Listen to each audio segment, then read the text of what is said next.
beserta 5 orang ulama lainnya sebagai utusan dan mandat dari Jam'iyah Nahdlatul Ulama maju di tengah-tengah konferensi negara-negara besar Islam dunia lainnya.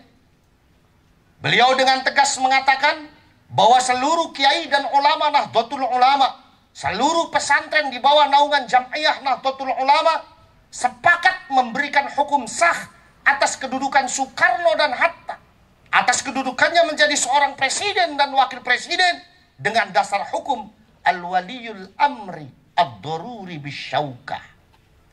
Semua negara Islam taslim ke Indonesia, semua negara Islam mendukung Indonesia sampai Indonesia menjadi negara yang Islamnya lestari seperti ini. Jasanya siapa? Jasanya kiai dan ulama kita Nahdlatul. Bahkan sejarah tidak berhenti di sini, hadirin sekalian. Tepatnya lagi dulu, di saat negara kita terancam krisis kepercayaan dari dunia politik internasional, di saat negara kita dianggap sebagai negara yang tidak memiliki kekuatan untuk membangun negaranya, di saat negara kita dianggap sebagai negara yang lemah, yang tidak memiliki kredibilitas untuk membangun negaranya, di saat seluruh tatanan bangsa Indonesia, kawit mulai tatanan pejabat sampai politisinya bongkar, tidak ada yang mampu menjawab. Siapa yang menjawab tantangan dunia politik internasional itu? Tidak lain kiai dan ulama kita Nahdlatul Ulama.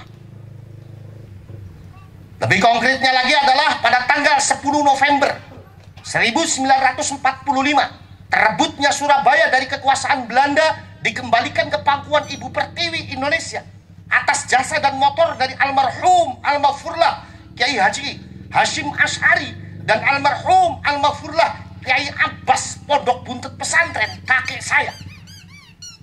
Ini adalah momentum sejarah yang sangat diperhitungkan di mata dunia internasional. Kenapa? Semenjak jejak itu dunia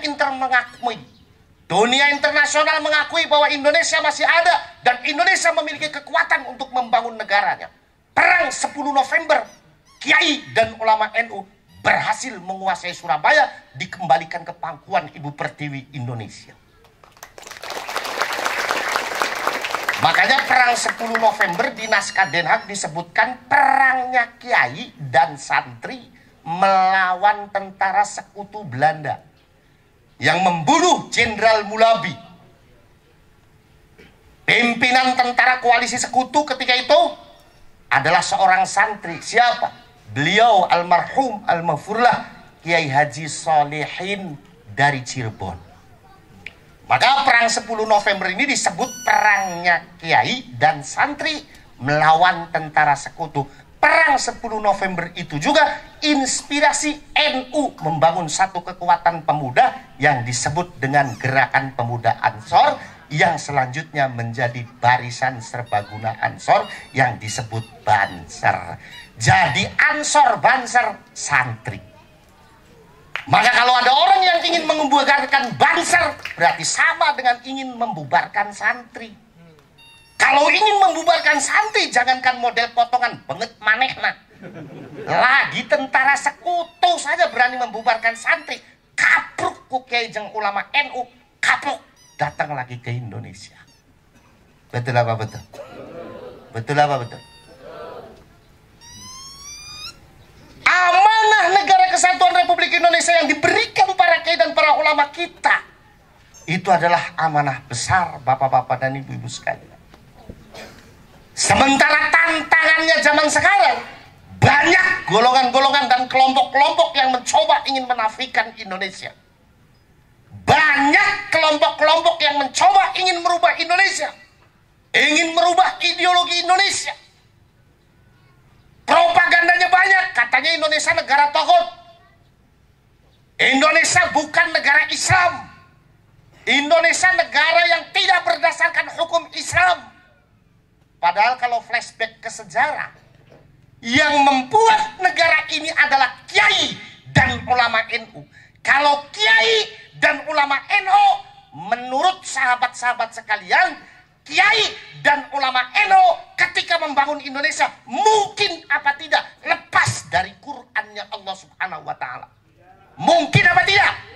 Mungkin apa tidak? Kalau kiai dan ulama NU yang membuat Indonesia, ketika kiai membuat Indonesia, mungkin apa tidak lari dari Allah Subhanahu wa taala? Mungkin apa tidak? Mungkin apa tidak? Lari dari Rasulullah Sallallahu Alaihi Wasallam. Mungkin apa tidak? Tidak mungkin. Wong yang namanya kiai jangankan membuat negara yang tanggung jawabnya dunia dan akhirat, lagi membuat satu kobong santri saja istikharahnya 4 kali yang namanya kiai. Indonesia yang membangun kiai dan ulama NU, tidak mungkin kiai dan ulama NU lepas dari agamanya Allah, lepas dari hukumnya Allah, lepas dari nasihatnya Rasulullah Sallallahu Alaihi Wasallam. Maka kata kiai dan ulama NU, berdirinya Negara Kesatuan Republik Indonesia didasarkan pada 2 sejarah perjuangan Rasulullah Sallallahu Alaihi Wasallam. Sejarah yang pertama adalah sejarah Piagam Madinah. Ini terlalu lama kalau saya terangin. Yang mudah saja sejarah yang kedua. Apa? Sejarah yang kedua adalah sejarah Fathu Makkah yang dilakukan oleh Rasulullah Sallallahu Alaihi Wasallam. Sejarah dibukanya kota Mekah. Ketika Rasulullah membuka kota Mekah, kurang apa Rasulullah? Pengikut Rasulullah jumlahnya sudah jutaan, sementara orang kafir Quraisy tinggal ratusan. Maka ketika Rasulullah dengan orang Islam datang ke kota Mekah, orang kafir Quraisy lari semua, takut Rasulullah balas dendam. Ketika Rasulullah datang bersama umat Islam untuk membuka kota Mekah, orang kafir Quraisy di Mekah lari semua, takut ada Muhammad, pastinya nanti akan balas dendam. Tapi yang terjadi apa? Apa benar Rasulullah balas dendam? Ternyata tidak balas dendam. Bahkan ketika Rasulullah melihat orang Mekah pada lari dengan kehadirannya Rasul, beliau dengan lantang memanggil orang Mekah. Kata Rasul, ya ahla Makkah, hei orang Mekah, jangan pada lari. Saya kesini mau bersaudara dengan kalian. Hei orang Mekah, jangan pada lari. Saya kesini mau bersahabat dengan kalian.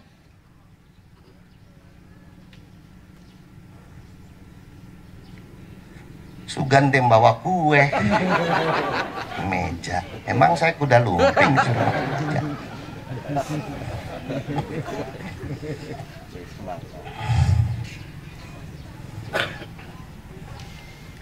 Ini hari ini judulnya panitianya adil. Yang dikasih air minum gak yang duduk aja. Saya juga dikasih air minum. Nah, cuman di mana-mana panitia pengajian deh sama. Judulnya kiai mesti air putih, padahal saya juga doyan air jeruk juga doyan.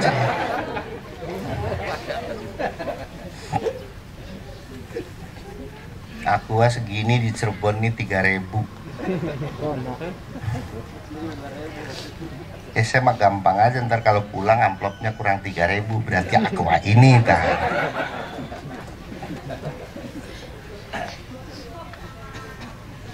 Sebegitu orang kafir Quraisy tidak ada yang percaya.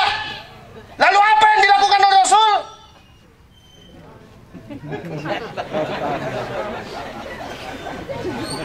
Kasih mas. Mung lepet mas seret.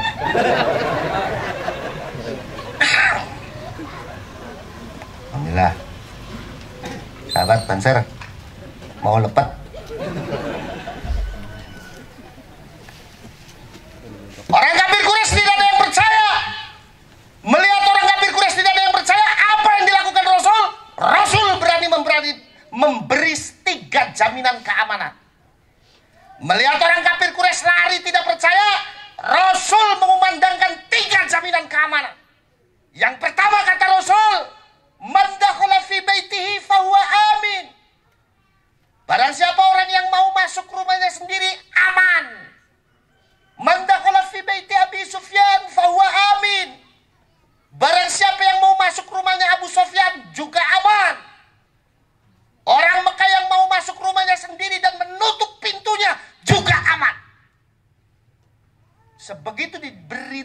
jaminan keamanan, orang kafir Quraisy tetap tidak percaya. Dia tetap meninggalkan rumahnya, berdiam diri di bawah gunung-gunung. Melihat kondisi seperti itu, apa yang dilakukan Rasul? Rasul menjemput mereka satu-satu. Kata Rasul, Ayubu pulang, itu rumahnya jangan ditinggal. Saya tidak akan pernah merampas rumah ibu. Ayuba pulang, itu ternaknya belum dikasih makan. Saya tidak akan pernah merampas ternaknya bapak. Sehingga dengan kebaikan akhlak Rasulullah yang seperti itu, orang Mekah Madinah aklamasi mengangkat Rasulullah Sallallahu Alaihi Wasallam menjadi pemimpin negara. Maka kalau ada orang yang mengatakan kalau Rasulullah menjadi pemimpin negara yang memilih hanya orang Islam saja, itu bagian daripada pengkerdilan nasnya Allah Subhanahu wa taala yang sudah menghukumi kepemimpinan Rasulullah dengan hukum rahmatan lil alamin. Yang memilih Rasulullah menjadi pemimpin negara bukan hanya orang Islam, walaupun mayoritasnya waktu itu orang Islam. Tapi kenyataannya di Mekah masih banyak orang Majusi. Di Mekah masih banyak orang Nasrani. Di Mekah masih banyak orang Yahudi. Dan Rasul sadar bahwa yang memilih dia bukan hanya orang Islam. Lalu apa yang dilakukan Rasul? Rasul menghadap Allah Subhanahu wa taala. Ketika Rasul menghadap Allah Subhanahu wa taala, Allah memberikan teguran. Teguran di sini bukan berarti karena Rasulullah melakukan kesalahan. Teguran di sini sifatnya adalah warning, peringatan. Apa kata Allah? Kata Allah mengatakan, Muhammad, kamu harus adil kepada umatmu. Kalau ada qaid adil berarti ada sesuatu yang belum seimbang, yang harus diseimbangkan oleh Rasulullah Sallallahu Alaihi Wasallam. Rasulullah sadar bahwa teguran Allah itu mengandung satu perintah bahwa Rasulullah diperintahkan oleh Allah untuk membangun keadilan di dalam kehidupan berbangsa dan bernegara. Lalu apa yang dilakukan oleh Rasulullah Sallallahu Alaihi Wasallam untuk mencapai tingkat keadilan di dalam kehidupan berbangsa dan bernegara? Apa Rasulullah menjadikan Al-Quran sebagai hukum negaranya? Ternyata tidak. Apa Rasulullah menjadikan hadisnya sebagai hukum negaranya? Juga tidak. Lalu apa yang dilakukan oleh Rasulullah untuk menuju tingkat keadilan di dalam kehidupan berbangsa dan bernegara? Rasulullah tidak menjadikan Al-Quran sebagai hukum negaranya. Rasulullah tidak menjadikan hadisnya sebagai hukum negaranya. Tapi Rasulullah membangun mu'ahadah watoniyah. Kesepakatan hidup dalam satu naungan hukum dan negara. Di antara yang disepakati, kalau ada orang Mekah Madinah melakukan kesalahan, maka dia akan dihukum sesuai dengan hukum agamanya masing-masing. Maka mohon maaf, ketika Rasulullah menyangsi orang Nasrani yang kedapatan mencuri dan barang curiannya lebih dari 1 nisab dengan cara memotong tangannya, mohon maaf, waktu itu belum hukum Islam. Masih hukumnya Alkitab. Ketika Rasulullah meranjam orang Yahudi dan mengasingkannya 1 tahun karena melakukan zina ghairu muhsan, mohon maaf, ketika itu juga belum hukum Islam, masih hukumnya kitab Taurat. Walaupun dua-duanya akhirnya diwahyukan juga di dalam Al-Quran sebagai bukti bahwa Al-Quran kitab pelengkap bagi kitab-kitab yang lainnya. Rasulullah di dalam menuju tingkat keadilan berbangsa dan bernegara tidak menjadikan Al-Quran sebagai hukum negara, tidak menjadikan hadisnya sebagai hukum negara, tapi Rasulullah membangun mu'ahadah wataniyah. Setelah mu'ahadah wataniyah berdiri baik di tengah-tengah masyarakat Mekah dan Madinah, apa langkah selanjutnya Rasul? Rasul mengumandangkan bahasa nasionalisme kebangsaannya. Lewat satu hadisnya, beliau mengatakan, man adza zimmiyan faqad adzani, faman adzani faqad adzallah. Barang siapa orang yang menyakiti orang kafir zimmi. Orang kafir zimmi itu siapa? Orang non muslim yang sepakat hidup damai dengan orang Islam, itu namanya orang kafir zimmi. Barang siapa yang menyakiti orang kafir zimmi berarti menyakiti aku. Dan barang siapa yang menyakiti aku berarti menyakiti Allah Subhanahu wa ta'ala. Yang jadi pertanyaan, Siapa yang berani mengatakan kalau konteks dikeluarkannya hadis itu adalah bentuk pembenarannya Rasulullah terhadap akidahnya orang kafir? Tidak ada yang berani. Jangankan kita, muhaddisin min mutaqaddimin hatta mutaakhirin, tidak ada yang berani. Kenapa? Karena konteks dikeluarkannya hadis itu adalah nasionalisme kebangsaan Rasulullah Shallallahu Alaihi Wasallam yang ini menjadi dasar bagi para kiai dan para ulama Nahdlatul Ulama di dalam mendirikan negara kesatuan Republik Indonesia. Kiai NU tidak menjadikan hukum Quran di dalam Indonesia bukan karena Kiai NU tidak ngerti Quran. Kiai NU tidak menjadikan hadisnya Rasul sebagai hukum negara bukan karena Kiai NU tidak ngerti hadis. Kiai NU lebih memilih muahadah wataniyah sebagaimana yang dicontohkan oleh Rasulullah Sallallahu Alaihi Wasallam. Mana bentuk muahadah wataniyah kita sebagai warga negara Indonesia? Bentuknya 4 pilar kebangsaan. 1. Pancasila. 2. Undang-Undang Dasar 45. 3. Bhinneka Tunggal Ika. Dan yang keempat, Negara Kesatuan Republik Indonesia. Jadi Pancasila syar'i, undang-undang syar'i, Bhinneka Tunggal Ika syar'i, Negara Kesatuan Republik Indonesia syar'i. Wajar Mbah Wahab Hasbullah almarhum al-Mafullah mengatakan hubbul watan minal iman. Mbah Abbas Pondok Buntet Pesantren mengatakan hubbul Indonesia al-ibadah. Maka kalau ada orang yang ingin mengganti ideologi Indonesia menjadi negara Islam, tanyakan Islam ala siapa? Kalau dia jawab Islam ala Rasulullah, tolak oleh kita. Bukan Islam ala Rasulullah, tapi Islam ala bengek maneh.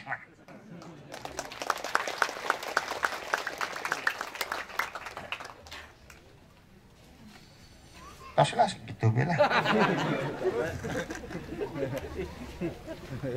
Terus apa terus? Terus apa terus? Enak bayar terus ongkos be urung jelas. Lembur. Betul apa betul? Betul apa betul? Kiai dan ulama muda NU harus mampu menjawab tantangan seperti itu. Hanya NU yang peduli dengan kebangsaan. Maka itu yang menjadikan beda antara Jam'iyah Nahdlatul Ulama dengan Jam'iyah Ahlus Sunnah wal Jamaah lainnya.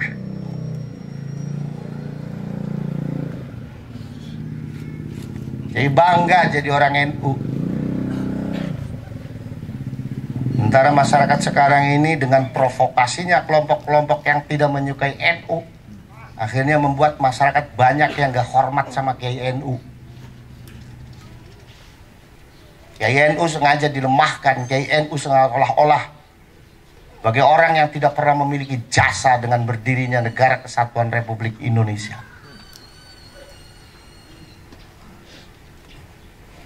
Contoh aja Pak, masyarakat sekarang kalau ngundang dangdutan berani bayar jutaan. Giliran manggil Kiai NU 7.500. Murah. Betul apa betul? Betul apa betul? Maka kata Rasul, mautul alim, mautul alam. Wafatnya kiai, wafatnya ulama, eta kiamatna dunia, rusaknya dunia, atau matinya dunia. Betul apa betul? Dan itu terjadi di Indonesia Pak. Indonesia kalau nggak ada Kiai NU hancur Indonesia. Betul apa betul? Lamun bupati mati gampang dengan gantina, wong can mati be nungguan tos aya 10.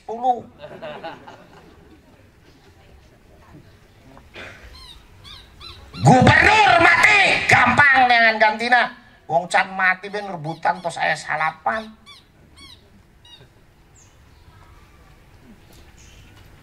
Laura.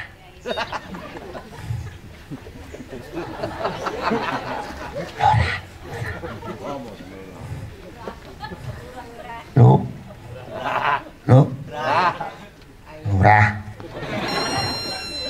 Mana Pak Lurahnya mana? Nggak ada. Ya udah nggak apa-apa, barangkali lagi sibuk. Doain aja mudah-mudahan Pak Lurah umurnya panjang. Amin. Nyampe hari kiamat.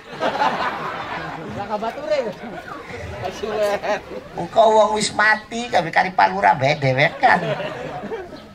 Kala-kala mati ora dikubur. Na'udzubillah min. Bupati mati gampang neangan gantina, gubernur mati gampang neangan gantina, tapi lamun kiai ulama wafat saha nu tiasa neangan gantina. Susah apa susah? Susah. Orang jangankan kiai, jangankan ulama,